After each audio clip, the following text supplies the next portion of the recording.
Hello, everyone, and welcome to Oracle CloudWorld and our keynote on Go Beyond the Benchmark, embedding D&I into your daily business practices. I am Traci Wade, and I'm the Vice President and Global Head of Diversity and Inclusion. And my presenting partner, Felicia. Yes, hi everyone. My name is Felicia Cheek, and I am a director of Cloud Product Strategy. So great to be with everyone today. And today we are going to talk about diversity and inclusion, as Traci mentioned previously. And what I want to start with, we know that this is a big topic and one that is very something that most organizations are focused on and near and dear to both of our hearts. So when we talk about the business case for diversity and inclusion, just wanted to share a little bit of data that we think is very interesting. And we looked at companies with above average diversity and those that are below average diversity and looked at how they were doing from a profitability perspective. What percent of their profitability comes from innovation? And of those companies with a high level of diversity or above average level of diversity, 45%, or they have 45% more of their profit coming from innovation compared to those with below average diversity who only have 20% of their profit coming from innovation. So we thought that was really interesting. And then looking at some of the results of particularly those companies with high diversity, and looking at some of the results of the things that companies are doing. At the bottom, that you'll see companies that are top in diversity are 36% more profitable, and those with gender diverse executive teams are 21% more profitable than those that are not as gender diverse. And finally, those that have an ethnically diverse executive team are 33% more profitable than those that do not. So when we talk about the business case, we talk about the need for diversity and inclusion, lots of data and lots of results that really support that. So if we talk a little bit, one of the things is diversity without inclusion reduces performance. We see that a lot. And a lot of people ask the question, what's the difference between diversity and inclusion, and why do we need both? And so you see here that 52% of employees have a positive sentiment about diversity at work. So that's more than 50% of employees feel really good about diversity in their workplace. But of those 52% of employees, only 29% have a positive outlook regarding inclusion. So that's quite interesting. And at this point, one of the things I wanted to do is I want to ask you, Traci, what's the value? And if you could maybe share why inclusion is part of the business imperative. Absolutely. The diversity is extremely important. Having that diverse talent, backgrounds, experiences, insights, perspectives. But inclusion is really leveraging that insight and perspectives. So you can't have diversity without inclusion. Inclusion is making sure all those voices are heard, respected, valued, that they're brought to the table during decision making. So you would have a wonderfully diverse organization, but if no one's leveraging their perspective, their brain trust, their thought leadership, then you are not getting the full benefit of having that diverse workforce. One of the things I always like to share, and I've heard this many years ago, and I'll share it here today, is diversity is asking someone to dance, is asking someone to a party. Inclusion is asking that person to dance at the party. So that involvement, that person feeling like they're part of a team really does impact the organization overall and gets to the rich outcomes of the profitability that we shared early on, and how that diversity really helps to enhance profitability, organizational advancement, and as well as innovation. It comes from all of the thought leadership from that diverse organization. Great. And that's a great perspective as well. Thank you. And, as you think about those traits that are very high performing of D&I, it is the commitment overall to HR, eliminating personal biases. So how can you remove your own personal bias? Have you been able to really think about, as I come into organization, let me expand my thinking. These are great opportunities to really build those more high performing teams. Company-wide commitment to diversity and inclusion. It has to start from the top. That engagement, that diversity and inclusion is part of our business strategy, not a standalone initiative. It is also the programs that are in place for co-worker relationships. Your employee resource groups are a critical part to making employees feel valued, feel seen, feel heard. Company-wide commitment to diversity goals. That is imperative, that everyone is working together to stand up and build the same initiatives within the organization. Everyone's rowing in the same direction in the boat. Everyone is thinking about how I can build that diverse organization and, more importantly, make everyone feel inclusive. And then accessibility and transparent opportunities for all employees at all levels, where we're sharing more information across the organization, that we're being transparent about where we are on this journey.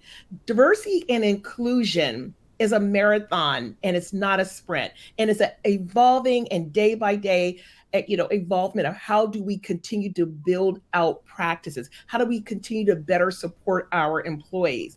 At Oracle, if we could go to the next slide, this is something that we really do think about up front. And we have our global D&I imperatives. And it starts with data. It's the transparency part that you saw on the high performing traits before. We share our data. It is on our Oracle D&I webpage. We're being transparent about our numbers. We are investing in the next generation of talent, from our internship programs, our scholarship programs, from our executives engaging in our historically Black college and university and Hispanic serving institutions. Recruiting with intention. What does that mean? We're making sure that those pipelines are diverse. And more importantly, we're making sure our managers are thinking about how they can diversify their teams. And we're developing our talent with purpose. So they want to stay and grow. And we're building the community as well. This all goes back to the 5 traits you saw before. Do you see that alignment? And it's building that community, if you will, with our employee resource groups, our Oracle Women's Leadership, of which is a separate organization, but all under the D&I umbrella.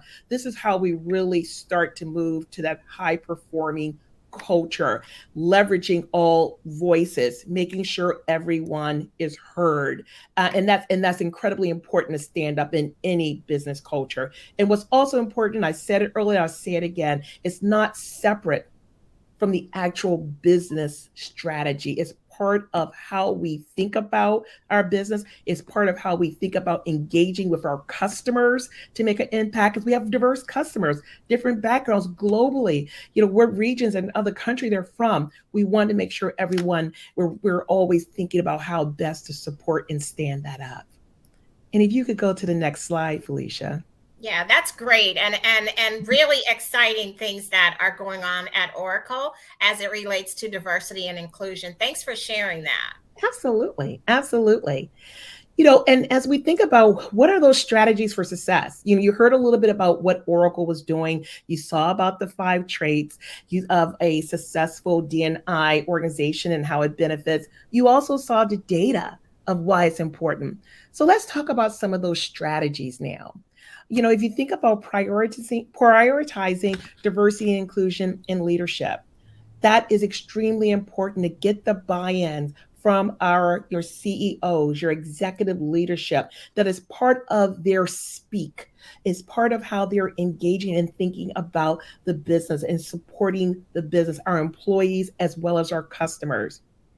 It's partnering with diverse organizations as well to bring more diverse candidates into the recruiting funnel. Again, one of those traits. We are looking at that intentionally. We have great partnerships with organizations across Oracle to build greater pipelines of talent, to build more diversity into that pipeline. From, if you think about what partners engage with, IT Senior Management Forum and Hispanic IT Tech is all great opportunities. Human Rights Campaign, Out and Equal, certainly our veterans organizations, as well as Disability In. Those are the organizations we can partner with to build greater talent.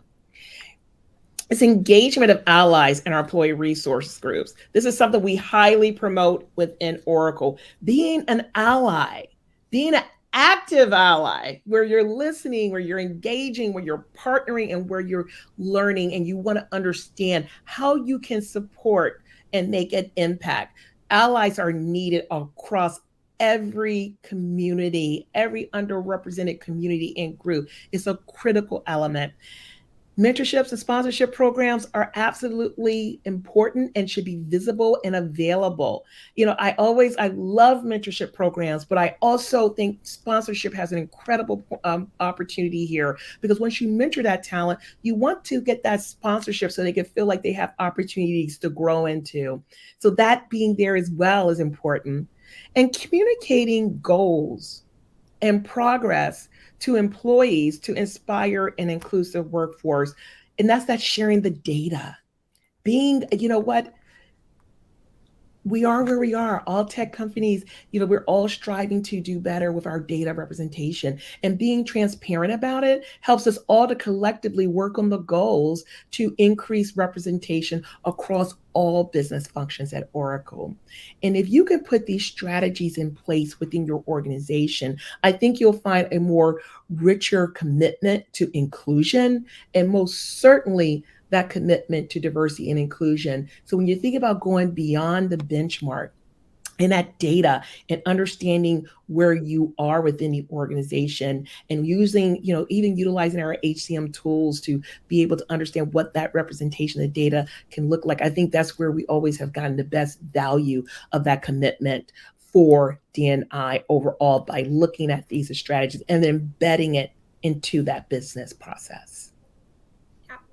Absolutely, absolutely, and hopefully this is helpful to everyone. And actually, to Traci's point, we've got several new products like Oracle Me that I'm sure you've heard a lot about, that really help with the inclusion as well as communicate, and several other things that are included with our HCM module that will, our HCM solution, I should say, that will help you with both diversity and inclusion.